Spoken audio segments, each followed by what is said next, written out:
안녕하세요. 소쿨극장의 재미있고도 기이한 옛날 이야기입니다. 오늘은 지난 시간에 이어 조선시대 한문소설, 남자로 변장하고 신랑을 찾아서 혼인 약속을 이루다 두 번째 편입니다.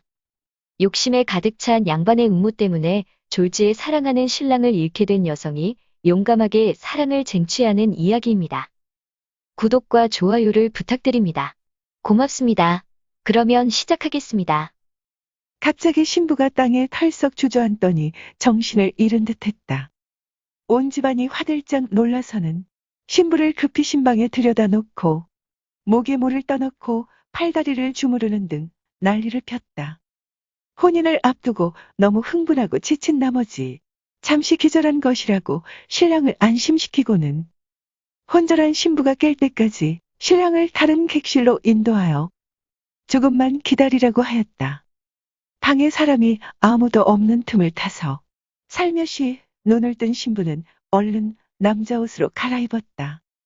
그리고는 뒷문으로 몰래 빠져나가서 곧장 서당으로 달려갔다. 신부는 여러 소년에게 인사하고 물었다. 조수제는 지금 어디 있습니까? 소년들이 헤헤거리며 대답했다. 어디 있기는 한참 장가가느라고 바쁠 터이니 처가에 있겠지요. 신부가 다시 물었다. 조수제가 집이 없어 항상 서당에서 지낸다고 들었는데 오늘 여기서 장가갈 행차를 꾸리지 않았습니까? 소년들이 이상하다는 듯이 대답했다. 아닙니다. 십리 밖에 있는 아무 마을 아무 집이 그 사람 외숙의 집이라 그 집에서 치행을 했지요. 신부는 신랑 친구들에게 인사를 하는 둥 마는 둥 하고 급하게 외숙의 집으로 달려갔다. 그 집에는 사람이 하나도 없었다. 울타리 옆에서 머뭇거리다가 행당채 마루에 한 노파가 앉아 있는 것을 보고 신부가 들어가서 말을 붙였다. 나그네가 심히 배가 고프니 밥 한 그릇만 주셨으면 합니다. 노파가 세상을 다 버린 듯한 얼굴로 한숨을 쉬며 말했다. 미안합니다. 오늘은 이 늙은이가 힘이 없어서 그러니 다른 집으로 가보시죠. 신부가 물었다. 할머니 집안에 우환이 있습니까? 무슨 한숨을 그렇게 쉬시나요? 노파가 신부를 한번 쳐다보고 입을 죽긋죽긋하더니 말문을 열었다. 이 늙은 것은 이 댁 주인 양반의 교전비였습죠. 상전이 돌아가신 후 본댁에 돌아와서 지냅지요. 우리 상전에게 아드님이 하나 있어 최풍원 집으로 정혼을 했습죠. 그러니 이 집 주인이 외삼촌이 됩니다. 그 양반이 음흉한 사람이라 조카를 묶어놓고 자기 새끼를 데리고 가서 지금 혼례를 치르고 있답니다. 해가 저물어 혼례가 벌써 끝났을 텐데 정작 신랑은 토실에 갇혀 죽어가고 있습니다. 노파가 반은 울면서 하는 말이라 소리가 제대로 들리지도 않았다. 신부는 토실이 있는 곳을 물어서는 바로 그곳으로 갔다. 아무도 막는 사람이 없었다. 손으로 자물쇠를 부수고 조총각을 등에 업고 나왔다. 묶은 것을 풀고 나니 목구멍 밑으로 약간 온기가 있었다. 사지를 한참 주무르자 비로소 정신이 드는지 살포시 눈을 떴다. 신부는 조총각을 부축하여 다시 서당으로 갔다. 소년들은 모두 깜짝 놀랐다. 여러 수제님들, 이 사람을 잘 간호하여 은혜를 끝까지 베풀어 주십시오.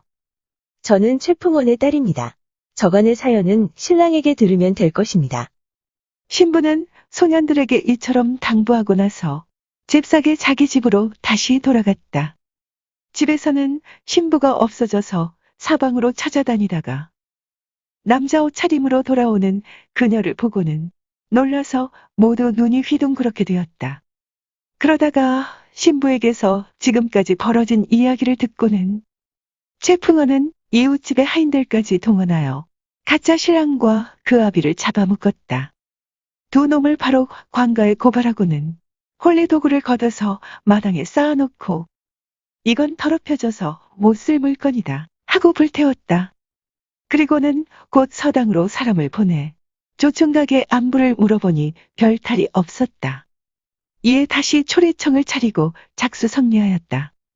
관가에서는 이 일을 조사하여 외숙을 사형에 처하기로 판결이 내려졌다. 이 이야기는 조선 후기의 소설집인 청야담수에 남자로 변장하고 신랑을 찾아 혼인 약속을 이루다라는 제목으로 실려 있습니다. 이조 후기의 서당 훈장은 몰락한 양반의 생활수단이었습니다. 하지만 훈장 노릇으로 생활의 안정을 이루기는 어려워 가난한 삶을 영위할 수밖에 없었습니다. 이에 반하여 최풍원은 시골의 토호, 즉 서민 계급의 신은 부자였습니다. 그런 의미에서 몰락한 양반의 후손인 조총각이 시골 토호인 최풍원의 딸에게 장가를 가는 것은 양반 계급이 부자인 시골 토호의 경제력 앞에서 하염없이 무력할 수밖에 없음을 잘 보여준다고 하겠습니다. 더하여 조생원의 아들은 양반임에도 무기력한 남자입니다. 그러나 평민계급인 최풍원의 딸은 양반계급의 흉악한 음모를 깨부수고 사랑을 쟁취하는 생기발랄하고 용감한 결코 조선 전기나 중기에는 볼 수 없었던 신여성입니다. 그런 의미에서 이 소설은 새로운 시대로의 가능성을 품고 있었던 18, 9세기의 조선 후기 세태를 일정 부분 반영하고 있다고도 볼 수 있습니다.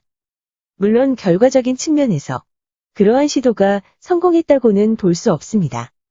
필자는 그것이 무척 아쉽습니다. 용어 설명에 올리겠습니다. 풍원은 조선 후기 지방향수의 관원입니다. 면 단위로 설치되어 지역 내의 풍속과 기강을 담당하던 직책인데 명예직인 경우가 많았습니다. 생원은 조선시대 생원시라는 시험에 합격한 사람을 말합니다. 양반 계급 사다리의 가장 아래에 있었습니다.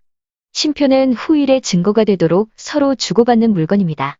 사종고생은 죽을 수밖에 없는 처지에서 한 가닥 살기를 찾는 것입니다. 수제는 예전에 미혼 남자를 이르는 말입니다.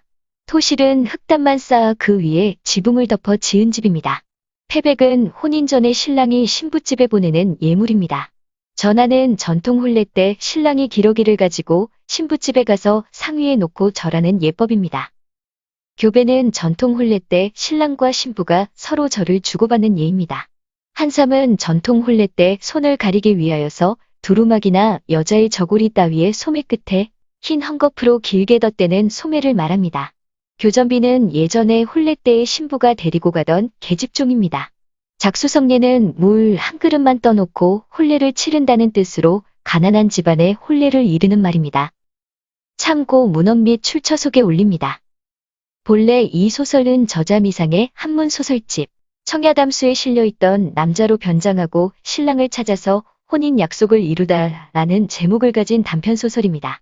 이우성 교수와 이명택 교수가 번역하고 편집한 이조 한문 단편집에는 최풍원 딸이라는 제목으로 실려 있습니다.